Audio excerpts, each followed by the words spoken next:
আসসালামু আলাইকুম দর্শক, আপনাদেরকে স্বাগতম জানাচ্ছি বাগান থেকে রান্নাঘরে। কর্জেটগুলো তুলে নিয়ে আসছি, এগুলাকে এখন আমি কেটে ধুয়ে রেডি করব রান্নার জন্য। আমি খুবই সিম্পল কিছু রেসিপি আপনাদেরকে দেখাবো, কোনো কঠিন কোনো রেসিপি না।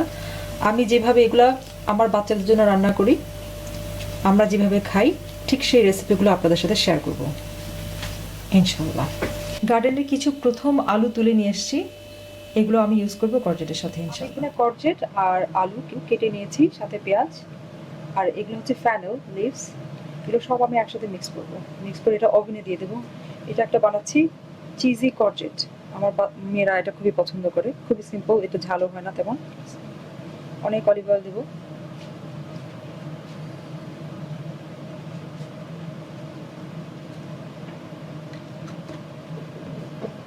অরিগ্যানো।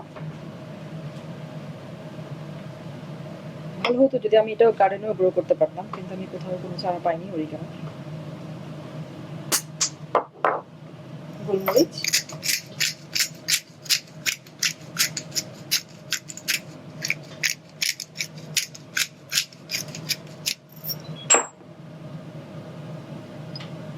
সল্ট,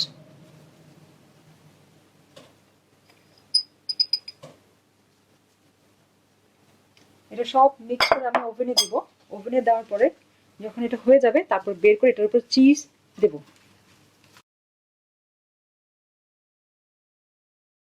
এটা মাখানো হয়ে গেছে। আমি ওভেনটাকে 200 ডিগ্রিতে গরম করে রেখেছি। এটা আমি 40 মিনিটসের জন্য ওভেনে দিয়ে দেব। আমি তেল গরম করছি, অলিভ অয়েল দিচ্ছি। এটাতে আমি একটা পাস্তা সস রেডি করব কর্জেট দিয়ে।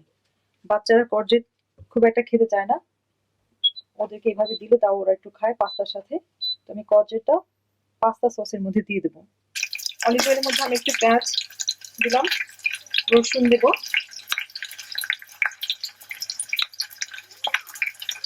রসুনটাকে ভালো মতো থেকে ভাজবো।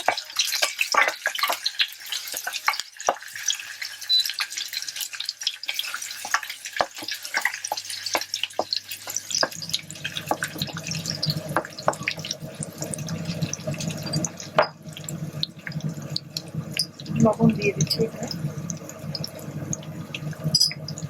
লবণ দিয়ে দিলাম একটু।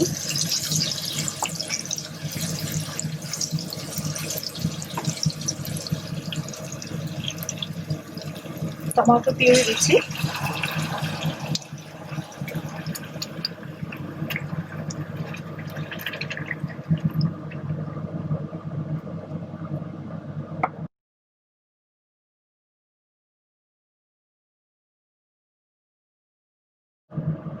আমি কর্জেটটা ভাজতে ভুলে গেছি।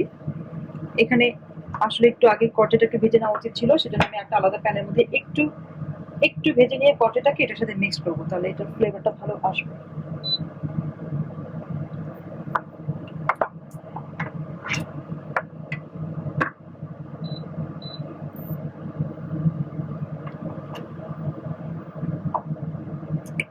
এর মধ্যে অরিগ্যানো দেবো আমি অনেকগুলা।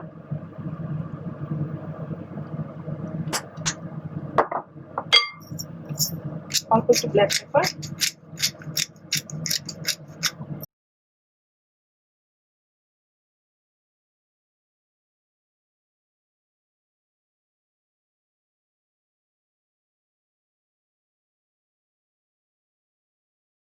কর্জেটাকে একটু ভেজে নিচ্ছি পেঁয়াজ দিয়ে আর একটু লবণ দিয়ে।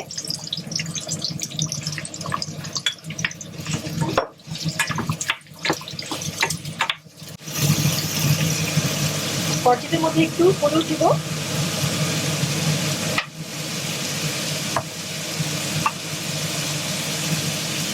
একটু জিরা,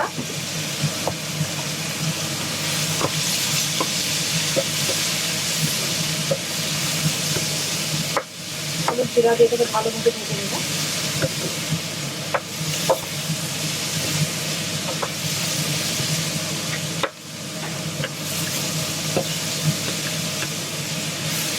লবণ আমি আগে দিয়ে দিয়েছি।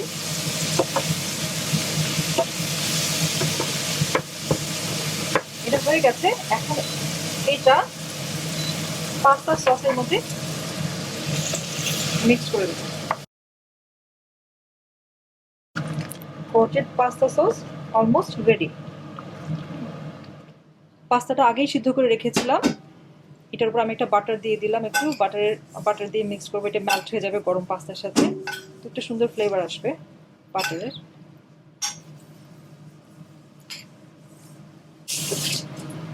এখন উপর দিয়ে পাস্তা সসটা দিয়ে দেবো ইনশাআল্লাহ।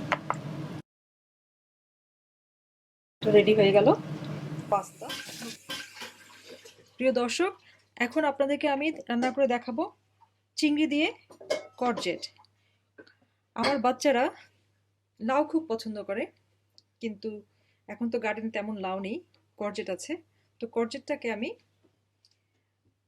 লাউয়ের মতো করে কেটে নিয়েছি, চামড়া ছিলে। ওদেরকে আমি বলেছি এটা লাউয়ের কাজিন, ওরা সেই খুশিতেই ওরা খায় এটা এখন লাউয়ের কাজিন মনে করে। আপনারাও ট্রাই করতে পারেন আপনার বাচ্চারা যদি না পছন্দ করে মজার কোনো কিছু নাম দিয়ে। কড়াইতে আমি এখন দিব অলিভ অয়েল। এটা খুবই সিম্পল, লাউ আমরা যেভাবে সাধারণত রান্না করি চিংড়ি দিয়ে সেভাবে আমি রান্না করছি। পেঁয়াজ ভাজি করব আগে।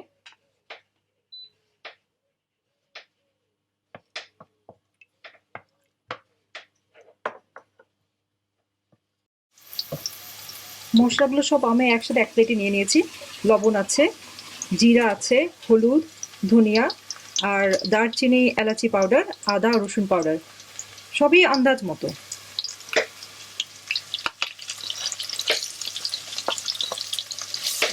ভেজে নিচ্ছি, অল্প আছে নাহলে মশলাগুলো পুড়ে যাবে।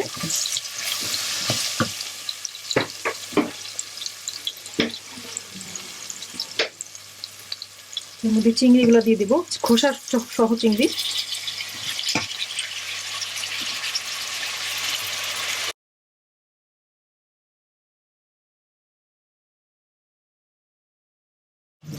চিংড়িটা ভাজা হয়ে গেছে, আমি এখন কর্জেটটা দিয়ে দিচ্ছি।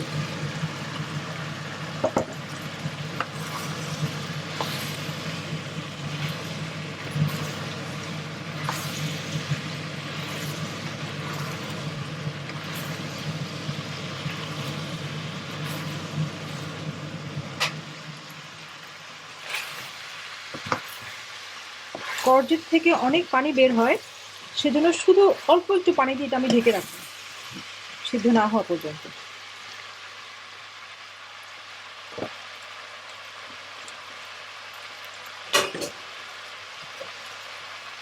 অল্প একটু পানি।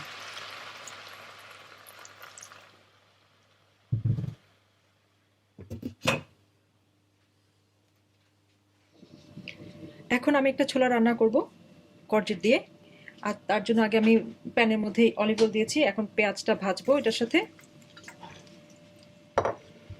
পেঁয়াজ মরিচ একসাথে দিয়ে ভেজে নেব।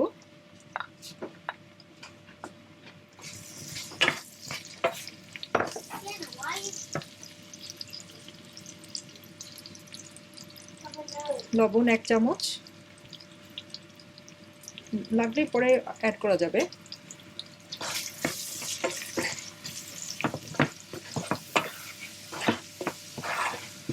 এটা একটু ভালো মতো ভাজা হয়ে গেলে, ছোলা ভাজতে আপনারা সবাই জানেন, তারপর আমি কর্জেট দিয়ে ছোলা ভেজে আপনাদেরকে দেখাচ্ছি।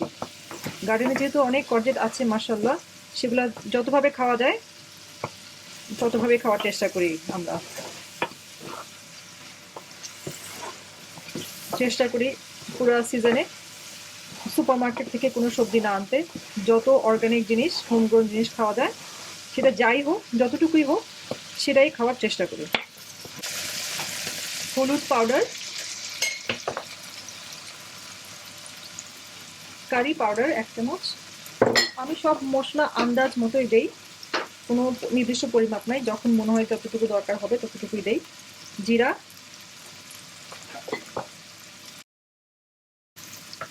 কর্জেটটা দিয়ে দিলাম।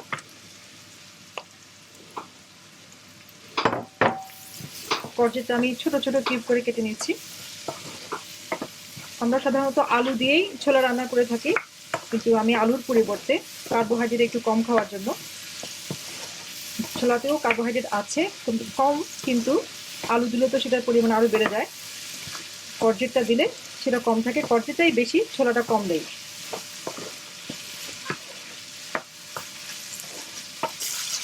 ছোলাটা দিয়ে দিই এই পর্যায়ে।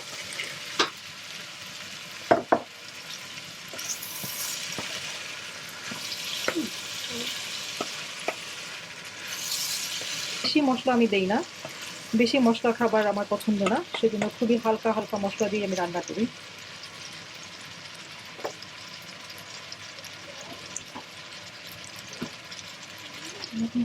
ঢেকে দিলাম যতক্ষণ না ভালো মতো সিদ্ধ হয়ে যায়। মনে হচ্ছে এটা অলমোস্ট হয়ে গেছে, এটা হয়ে গেছে। বাকিটা এমনিতে গরমেই কর্জেটটা সফট হয়ে যাবে। আমি এখন এটা বন্ধ করে দেবো। এটার উপরে একটু গার্ডেনের ফ্রোজেন পেঁয়াজ পাতা দিয়ে দিই। এটা করতে আমার খুবই ভালো লাগে, কারণ এটা গার্ডেনে হয়েছে। আমি চেষ্টা করি সমস্ত ঝাল খাবারেই একটু একটু এই পেঁয়াজ পাতাটা ইউজ করতে।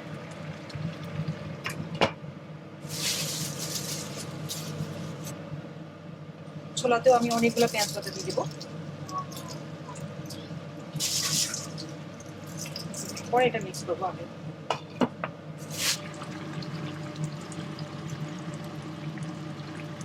প্রিয় দর্শক, এই লাউয়ের কাজিন চিংড়ি দিয়ে এটা রেডি হয়ে গেছে।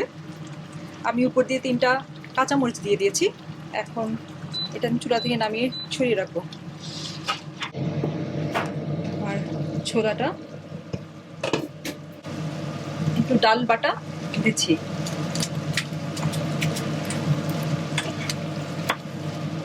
ডাল বাটা দিলে এটা ঠিক হবে, খেতে ভালো লাগবে। আমাদের অ্যাটলিস্ট ভালো লাগে এটা খেতে। বেক হয়ে গেছে। এই পর্যায়ে আমি এটাতে চিজ দিয়ে দেবো, চেডার চিজ দিচ্ছি আমি।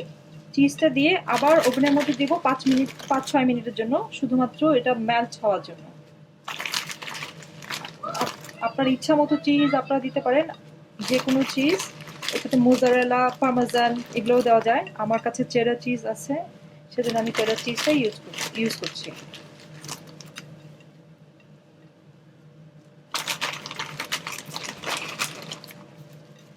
আবার সেটা ওভেনে দিব আমি।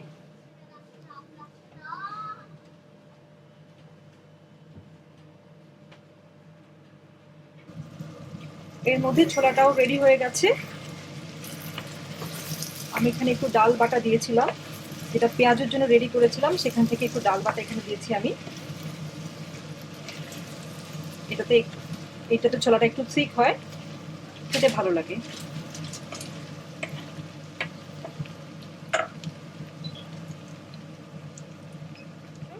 রেডি হয়ে গেলো আজকের আইটেমগুলো। পাস্তা উইথ কর্জেট সস, ছোলা আর কর্জেট চিংড়ি দিয়ে বেকড কর্জেট উইথ চিজ। আপনাদেরকে অনেক ধন্যবাদ আমার সঙ্গে থাকার জন্য। আবার দেখা হবে ইনশাল্লাহ নেক্সট ভিডিওতে।